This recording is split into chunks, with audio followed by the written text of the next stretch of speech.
దేశంలో అధికారం చేపట్టబోయేది ఎన్డీఏ, మరోసారి ప్రజల పక్షాన విపక్ష హోదాలో పోరాడేది ఇండియా కూటమి. అది క్లియర్. ఇక మూడోసారి ప్రధాని పదవిని చేపట్టబోయేది మోడీనే అని తేలిపోయింది. బట్ మరి విపక్ష నేత ఎవరు? లోక్సభలో ఈ హోదాను దక్కించుకునే నేత ఎవరు? ఇదే ఇప్పుడు మెయిన్ క్వశ్చన్. ఇందుకే ఎవరు చేపట్టబోతున్నారు ఈ పదవిని? क्योंकि ये 10 साल से नरेंद्र मोदी जी सरकार जो किसानों के खिलाफ आवाज उठाए, बेरोजगारी में धोखा दिए, ऐसे सब सारे जनता को जो धोखा दिए, ये सब सारे मौके पे राहुल गांधी जी ने जिम्मेदारी उठाए। ये किसानों के लिए, बेरोजगार युवता के लिए, महिलाओं के लिए राहुल गांधी लगातार लड़ते रहा है। तो इसीलिए आज के तारीख में आप लोगों को कोई शेक, कोई सवाल करने का कोई आपको मौका भी नहीं मिलेगा। రాహుల్ గాంధీ లోక్సభలో ప్రతిపక్ష నేతగా రాహుల్ గాంధీ ఉండాలన్న డిమాండ్ పెరుగుతోంది. తెలంగాణ సీఎం రేవంత్ రెడ్డి కూడా అదే డిమాండ్ చేస్తున్నారు. విపక్ష నేతగా రాహుల్ ఉండాలని 10 ఏళ్లుగా బీజేపీ ప్రజా వ్యతిరేక విధానాలపై అలుపులేని పోరాటం చేస్తున్నారు రాహుల్ గాంధీ మాత్రమేనని, సో ఆయనకు 100కు 100% ఆ అర్హత ఉందనేది రేవంత్ మాట. రేవంత్ రెడ్డి చెప్పడం మాత్రమే కాదు, నిజానికి రాహుల్ గాంధీ రాజకీయంగా చాలా పోరాడారు. భారత్ జోడో యాత్ర ఫర్ ఎగ్జాంపుల్, న్యాయయాత్ర పేరుతో నిత్యం ప్రజల్లోనే ఉన్నారు. ఆయన చాలా ఏళ్లుగా ఆయన బీజేపీ విధానాలను ప్రశ్నిస్తూనే ఉన్నారు, మోడీని నిలదీస్తూనే ఉన్నారు. సో ఆయనకు 100కు 100% ఈ పదవిని కోరే అర్హత ఉంది. కాంగ్రెస్ వర్కింగ్ కమిటీ కూడా దీన్ని తగ్గట్టుగానే తీర్మానం చేసింది. ప్రతిపక్ష నేత ఎవరన్న దానిపై కాంగ్రెస్ వర్కింగ్ కమిటీ సమావేశమైంది. ఇందులో రాహుల్ పేరును ఏకగ్రీవంగా ప్రతిపాదించారు. సో కాంగ్రెస్ తరపున ఆయన పేరు కన్ఫర్మ్ అయినట్టే. నిజానికి రాహుల్ గ్రాఫ్ రోజు రోజుకు పెరుగుతూ వస్తోంది.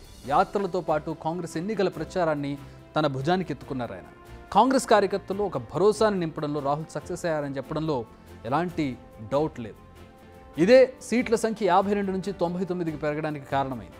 అంతేకాదు, ఆయన పోటీ చేసిన 2 స్థానాల్లో ఆయనకు బ్రహ్మరథం పట్టారు ప్రజలు. మొత్తంగా కాంగ్రెస్ అంటే రాహుల్ అన్నట్టుగా ఇప్పుడు ప్రొజెక్ట్ అవుతోంది.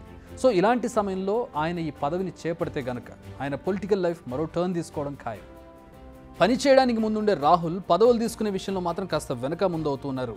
కానీ ఇండియన్ ఫ్యూచర్ ప్రైమ్ మినిస్టర్గా ప్రొజెక్ట్ అవుతున్న సమయంలో బాధ్యతలు తీసుకునేందుకు తటపటాయిస్తే అది ప్రజల్లోకి తప్పుడు సంకేతాలను పంపుతుంది. గతంలో ఇలా చేయబట్టే ఒక రకమైన నెగిటివ్ ఇంపాక్ట్ చూపించింది రాహుల్ గాంధీ మీద. కానీ ఆ తర్వాత ఆయన చూపించిన పరిణితి దాన్ని చెరిపేలా చేసింది. సో ఇప్పుడు కూడా ఈ బాధ్యతను నెత్తినెత్తుకుంటే తప్పితే ఆయన నిజంగా మారారు, పరిణితి కనిపిస్తోంది, లేదు ఆయనలో ఉన్నటువంటి రాజకీయ కోణం లేదంటే మాట్లాడే చతురత అన్నీ బయటకు వచ్చే అవకాశం లేదు.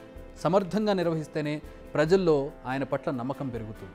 ఆ నమ్మకమే ఆ తర్వాత అధికారం వైపు నడిపిస్తుంది. సో రాహుల్కి ఇది ఒక అంది వచ్చిన అవకాశం. మరి ఉపయోగించుకుంటారా లేదా అనేది చూడాలి. మరి విపక్ష నేతను ఎంపిక చేయడం ఒక్క కాంగ్రెస్ మాత్రమే తీసుకునే నిర్ణయమా? కాదు. ఇండియా కూటమి అనేది ఒకటి ఉంది. ఆ కూటమిలోని పార్టీలన్నీ కలిసి దీనిపై నిర్ణయం తీసుకుంటాయి. కాంగ్రెస్ తరపున రాహుల్ పేరు దాదాపు ఖాయమైనట్టే కాబట్టి తర్వాత ఇండియా కూటమి మీటింగ్లో రాహుల్ పేరును కాంగ్రెస్ ప్రపోజల్గా పెట్టనుంది. ఆ తర్వాత కూటమిలోని అన్ని పార్టీల నేతలు చర్చించి విపక్ష నేతను డిసైడ్ చేయనున్నారు. నిజానికి కూటమిలో అత్యధికంగా సీట్లు సాధించింది కాంగ్రెస్ పార్టీనే కాబట్టి ఈ ప్రపోజల్కు అడ్డు చెప్పకపోవచ్చని తెలుస్తోంది. ఈసారి జరిగిన సార్వత్రిక ఎన్నికలు మార్పుకు ఒక సంకేతంగా చెప్పొచ్చు. ప్రజల ఆలోచన తీరు మారుతుంది అని చెప్పడానికి ఇది ఒక ఎగ్జాంపుల్. కాంగ్రెస్ మళ్లీ బలపడుతుందని చెప్పిన ఎన్నికలు ఇవి. చాలామంది తలరాతలను మార్చిన ఎన్నికలు కూడా ఇవే. అహంకారానికి చెక్ పెట్టిన ఎన్నికలు ఇవి. సో విపక్ష పార్టీల ఆలోచనలను మరింత ప్రజల్లోకి తీసుకెళ్లేందుకు, పార్లమెంటు వేదికగా ప్రశ్నించేందుకు రాహుల్ గాంధీకి ఇది ఒక అంది వచ్చిన అవకాశం. మరి రాహుల్ దీనిని ఎలా ఉపయోగించుకుంటారనేది we have to wait and see. Big TV outlook కథనాలు నచ్చితే వెంటనే బిగ్ టీవీ ఛానల్ ను సబ్స్క్రైబ్ చేయండి.